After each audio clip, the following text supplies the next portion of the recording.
হে জগতবাসী, আজ আমি শামীম আলী চিশতি আপনাদের সামনে একটি আলোচনা নিয়ে আসলাম।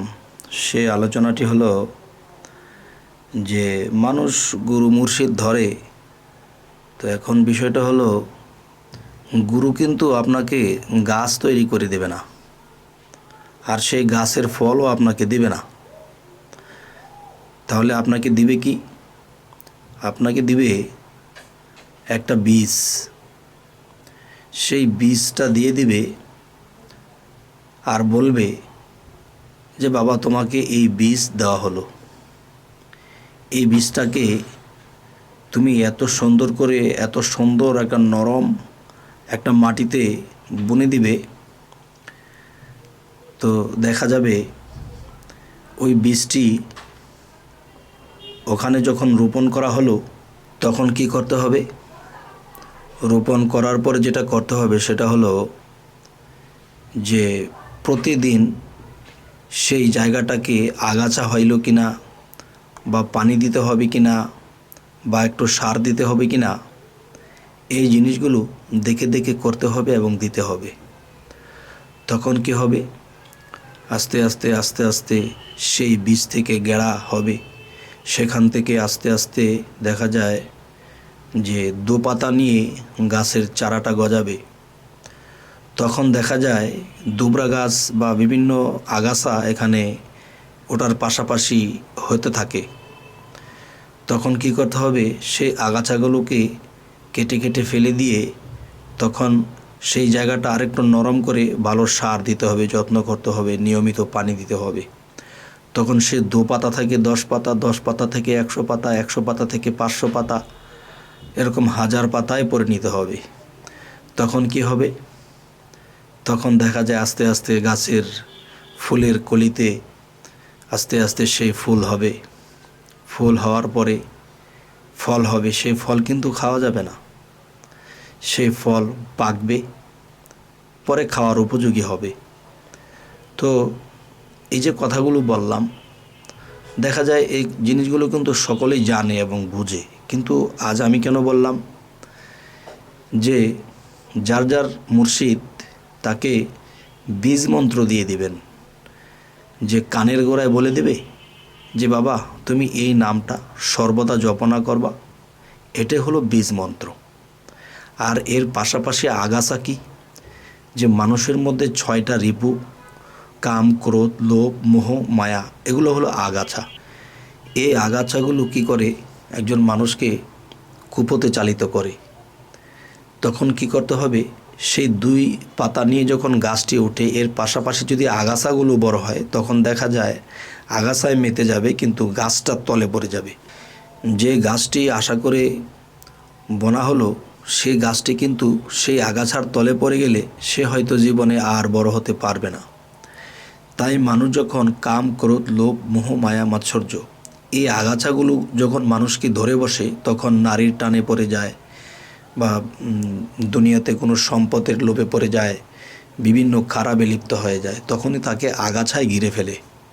তো এই আগাছা নিয়ে কেউ যদি চায় যে আমি কখনো আউলিয়া হব, আল্লাহর অলি হব, সাধু পুরুষ হব, সুফি একজন পবিত্র মানুষ হব, কিন্তু তার পক্ষে এটা সম্ভব হবে না, কেননা আগাছায় ভরে গেছে। তাই অল্প বয়স থাকতে 2 পাতা 3 পাতা ছাড়ার পর থেকেই তার প্রতি যত্ন নিতে হবে, নিজের প্রতি। তখন দেখা যায় এই 6টা রিপু আগাছা এবং 10টা ইন্দ্রিয় শক্তি আছে মানব দেহের ভিতরে। এবং মন যখন 6 রিপুর কথায় চলবে, তখনই এই আগাছা আর কখনই সাফ করা হবে না। হয়তো কারো কারো এই জন্মে আর হবে না, হয়তো হবে যদি কোনো অলিয়া আউলিয়ার সাক্ষাৎ পায়, তখন সেই আউলিয়ার উসিলাতে তার এই আগাছা সাফ হইতে পারে, পরিষ্কার হইতে পারে। তবে এই আগাছাগুলো পরিষ্কার করার জন্য যেই সাধনা এবং ভজনা প্রয়োজন, সেটি করতে হবে। যেমন গুরু ভজনা যে একটা বিষয়, সেটি হলো গুরুকে কখনো যদি কেউ দেখে যে আমি একজন রক্ত মাংস গড়া মানুষ, আমার গুরুও তো রক্ত মাংস গড়া মানুষ, তাহলে তার মধ্যে আমার মধ্যে পার্থক্য কী? তখন সে এই আগাছা নিয়েই জীবন কাটবে, সে আর কখনোই উত্তীর্ণ হতে পারবে না। কারণ পীর মুর্শিদ খোদা না করিও জোদা, এক সুতায় বাঁধা। আচ্ছা, এখন কথা হলো যে পীরকে ভাবতে হবে যে আমার রাসূল, আর রাসূলকে ভাবতে হবে যে হ্যাঁ আমার খোদা। তাহলে খোদারূপে যখন মুর্শিদকে মেনে যাবে, তখন সেই খোদার সুদৃষ্টি যখন তার প্রতি হবে এবং সেই মুর্শিদ যখন তাকে সেই সাধনাগুলো দিয়ে দেবে, তখন সেই সাধনাগুলো করতে করতে করতে করতে এমন এক পর্যায়ে চলে যাবে যে তার জীবনে যে আগাছা ছিল এই আগাছাগুলো পরিষ্কার হয়ে যাবে এবং তার 2 পাতা 3 পাতা নিয়ে যে সে থেমে গেছে, আগাছার জন্য আর বড় হচ্ছে না, তখন সেই গাছটা আস্তে আস্তে বড় হবে। এবং একটু আগে বললাম যে সেই গাছের আগায় ফুল হবে, ফল হবে, ফল হলেই খাওয়া যাবে না, সেই ফল পাকতে হবে। তাহলে সেই গাছটা কি? সেই গাছটা হলো জ্ঞান, মন, বিবেক এবং দেখা গেছে চরিত্র এবং প্রেমিক মন। এই জিনিসগুলো নিয়ে যখন একজন মানুষ উপরে উঠবে, তখন সে মানুষটি একটি গাছ এবং সেই গাছের ফল খুবই সুস্বাদু মিষ্টি হয়। তেমনি একজন মুর্শিদ যখন একটা ভক্তকে হাসি মুখে বুঝাইতে থাকে, তখন ভক্ত খুব সুন্দর করে মুর্শিদের কথাগুলো শ্রবণ করতে থাকে এবং তার কথা শুনে তার ক্ষুধা নিবারণ হয়ে যায়।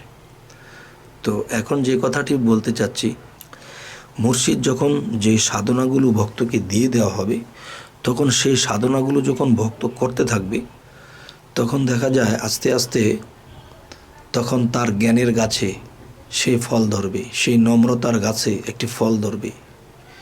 তখন সেই ফল পাকবে। পাকলে পরে কি হবে? সেই ফল মানুষে খাবে। আর সেই মানুষটি কি? যেমন আশেক হবে তার, ভক্ত হবে তার, তাকে মানবে। গুরুর শিক্ষা নিয়ে গুরুর কর্ম করতে করতে সে নিজেও একদিন সেই গুরু পদে লাভ করবেন। তখন সেই গাছের ফল মানুষে খাবে।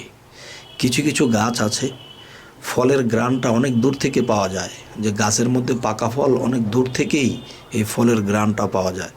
ঠিক তেমনি একজন মুর্শিদ যত ছাপিয়ে থাকুক, যত লুকিয়ে থাকুক, কিন্তু দেখা যায় তার জ্ঞানের প্রভাব, তার কথার প্রভাব, তখন দেখা যায় ভক্ত আশেকের নাকে বা জ্ঞানের নাকে, ভক্ত আশেকের জ্ঞানের নাকের মধ্যে সেই ঘ্রাণটা পায়। তখন তারা এসে ভক্তি দেয়, তারা এসে তাকে মানতে থাকে।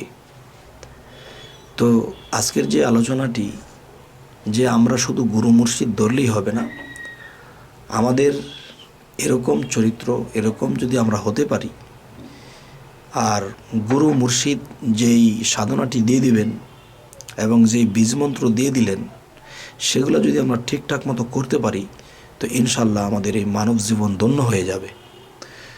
তবে হে জগতবাসী, আমাদের চ্যানেলের এই আলোচনা যদি আপনাদের ভালো লাগে, তো অবশ্যই সাবস্ক্রাইব করুন। পরবর্তীতে আপনাদের কাছে নোটিফিকেশন চলে যাবে, বাকি ভিডিওগুলো আপনারা দেখতে পারবেন। তো সকলে ভালো থাকবেন। আজ এ বলেই রাখছি। আল্লাহ হাফিজ।